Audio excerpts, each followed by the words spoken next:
Morning, Caroline. Lovely to see you. What a great backdrop you have behind you. Very appropriate for the conversation that we're about to have today. Yes, good morning, Susan. It's nice to see you, and thanks for inviting me to join in the conversation today. Yeah, this is actually the conservatory at home. My husband, who's a botanist and a landscape architect as well, he's mad on plants and doesn't hold with this silly idea of having a conservatory as a place where you can actually have nice seats and sit and little nice tables. He just uses it as a proper conservatory, I suppose, and full of plants. I've managed to persuade him to make a little space in the conservatory so I can sit when it rains, and enjoy being in here. So yeah, it's a lovely place to be. Beautiful, and I say very appropriate, yeah. given what we're working on together. Yeah, absolutely.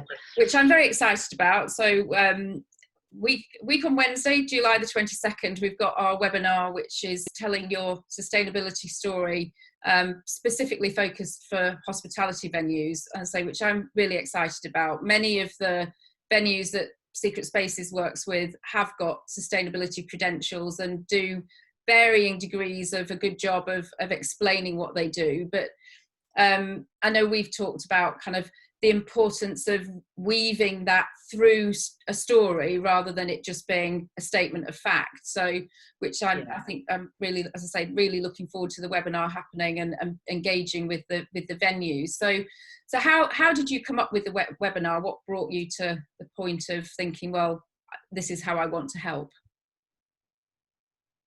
Well, I've been in the sector, the sustainability sector, for 34 years. I started working in the sector before anybody had a clue what this environmental thing was all about.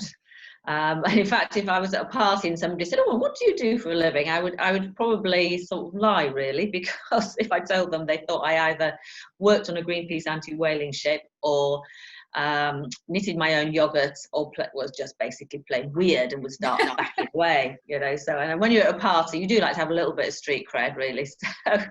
So it's been just a phenomenal change. I've seen an incredible change in those 34 years, given where we are now.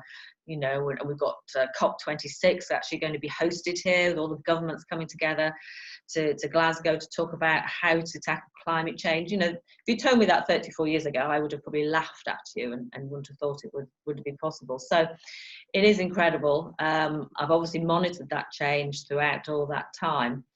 And for most of my 34 years in the sector, I've concentrated on really trying to inspire people, trying to get that green message to people and persuade other people to be greener. I am a scientist by background, I'm a zoologist, but I discovered pretty early on, that I was an unusual beast in that I could actually communicate, which is quite tricky, which is unusual in the scientific world. Communication and science don't often go together. But I always have been really driven to sort of tell people and inspire people the natural world's fantastic. It's just a source of never-ending wonder and fascination and new discoveries. So I've always gone down the campaigning, the PR, communications line. And recently that's manifested itself by running my own green PR agency. And I've worked in the charitable sector for many years, but obviously I'm working more in the commercial sector now. And I've seen with interest how companies and businesses have started to really embrace that sustainability message and really look at what they can do to green themselves from the inside out. But knowing my experience of the charity world, where often the view was like, oh, businesses, they're all horrible, the work of the devil, they're the ones who are causing all the problems, and there's this really big gulf. And I think a lot of the public as well might feel that too. So I thought, well, actually, it's really important that companies can tell people what they're doing in a believable way, because that is the key. It has to be believable. And I was watching results of research projects coming out, more and more research over the past 10 years, looking at how people react to environmental messages and seeing how people were more and more expecting companies to be doing what they can to protect the environment in whatever way they can. One of the latest figures that I've seen was something like 81% of people expect companies to be doing whatever they can to be greener. And so I could see this sort of gulf between this expectation and what a lot of the actual companies were doing. And I know particularly smaller companies, often the problem is they can't afford a dedicated PR person, or they feel they shouldn't. I mean, don't get me on that soapbox about companies and how they won't invest in PR. But so particularly during the lockdown period, I sort of started, like a lot of people, you know, you have a bit more time to reflect. And so felt I really wanted to create some sort of training program, a way to really help companies plan how they could tell that story and make the most out of it. So obviously, I say we've been working on this webinar together and making it and tailoring it specifically to the hospitality venue and industry, helping that guide them to tell their story. So for people who register to attend the webinar, what can they expect? Well, it is going to be a bite-sized intro. So, I mean, it is a big subject. That's why people like me have a full-time job in that particular topic. But I think there are key principles that you can take that underline how to tell a good story. And I think it's important that companies and the hospitality industry as well, because they are doing lots of great stuff from working with you and looking more into the backstory of a lot of the hotels and the venues and the restaurants. And in many ways, they've led a lot of the move, particularly towards locally sourced food and local provenance. You know, that they have actually been, I say, in the forefront of driving that particular trend, which is great.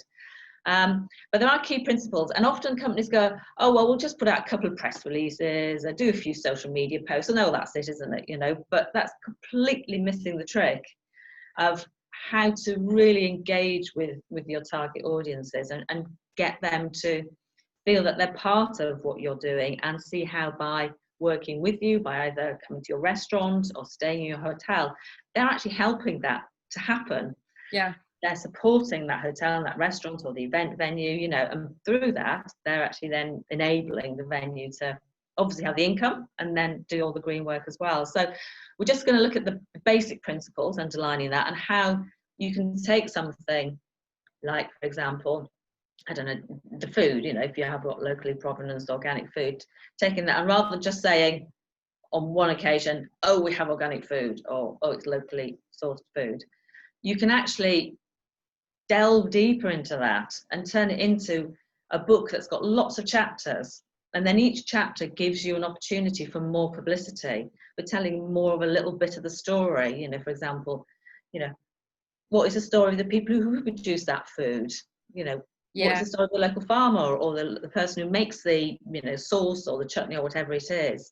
And you could bring seasonality into it to look at the actual growing of the food and how it changes with time. You could bring in the story of the chef. You could turn it into a recipe that you could give to customers. You know, there's so many ways you can take one particular aspect of that sustainability story and just turn it to so many other lovely stories, which will then deepen your target audience's connection with you, because the public aren't stupid.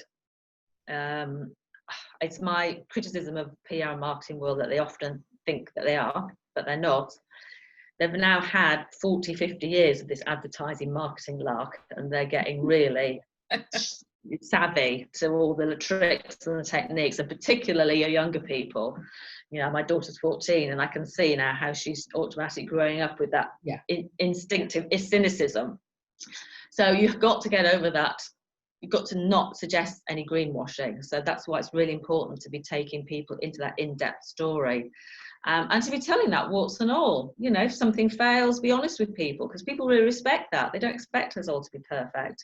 And actually it helps them then learn about that sustainability subject as well, and helps them to be greener. Because for me, this all stems back to actually helping more people, persuading more people to be greener, which is what, you know, what really drives me.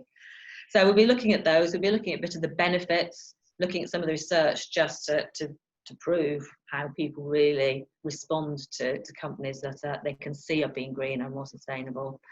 Look at a bit of the psychology, because recent research has shown that people respond to environmental messages in different ways. So we'll just have a brief look at that. And yeah, as you said, look at a case study of one particular hotel, looking at how we can apply some of these basic principles to their sustainability stories. So just giving, hopefully, sort of an overview, a rounded overview, just in the hour. Which is great. I mean, I'm, as you know, I'm super excited about this, and I hope we get lots of people attending and joining in, and as well as the hour of the actual of you taking people through the principles. We'll also have time for conversation afterwards, which I'm also looking forward to, and kind of hearing what people are doing and what areas they're looking for help with. So yes. So, well, thank you so much for your time today, Caroline. It's been great. Really looking forward to the 22nd, and yeah, see you on the 22nd. Yeah, no, thank you. It's been a pleasure, and yeah, I'm looking forward to it too, because I know what a difficult time the hospitality industry has been having during the past 3 months or so. So hopefully this can be my little bit of contribution to try and help with their bounce back in some way. Thank you. Pleasure.